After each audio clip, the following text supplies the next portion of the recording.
কত সুন্দর ওয়েদার, ঠান্ডা ঠান্ডা বৃষ্টি হচ্ছে।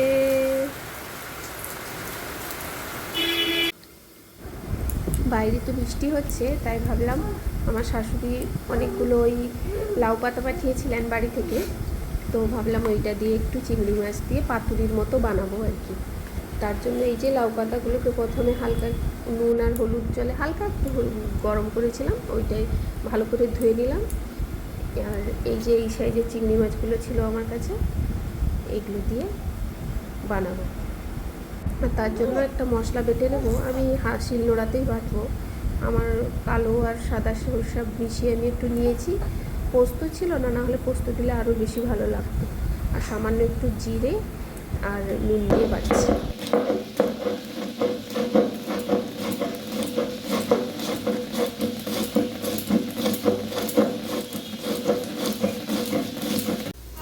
এই যে বাটাটা হয়ে গেছে আমার। আর এই বাটনাটা দিয়ে ভালো করে, এই বাটনাটা চিংড়ি মাছে দিয়ে একটু নুন হলুদ আর অবশ্যই সরষা তেল দিয়ে এই ম্যারিনেট করে রেখে দেবো চিংড়ি মাছটা কিছুক্ষণের জন্য। তারপরে এই যে পাতাগুলোকে এইভাবে নিয়ে মাঝখানে চিংড়ি মাছটা দেব আর কাঁচা লঙ্কা দেবো আর কি। কাঁচা লঙ্কাটা এখনো দিইনি, কাঁচা লঙ্কাটা আমি লাস্টে দেবো, কারণ আমি হাতে এইভাবে নেবো না কাঁচা লঙ্কাটা কেটে, কারণ মেয়ের মুখে টুকে হাত দিই তো, তার জন্য কাঁচা লঙ্কাটা আমি বেশি একটা হাত দিয়ে কাটি না।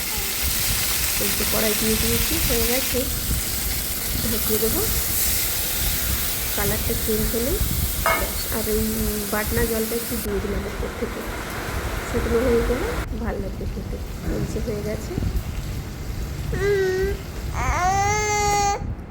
তারপরে এই যে লাঞ্চ থালা রেডি করে নিচ্ছি। আজকে ছিল ভাত ছিল, লেবু দিয়েছি আর কাঁকরোল ভেজেছিলাম। আর এই যে ওই লাউ পাতার তরকারিটা, পাতুরিটা ছিল।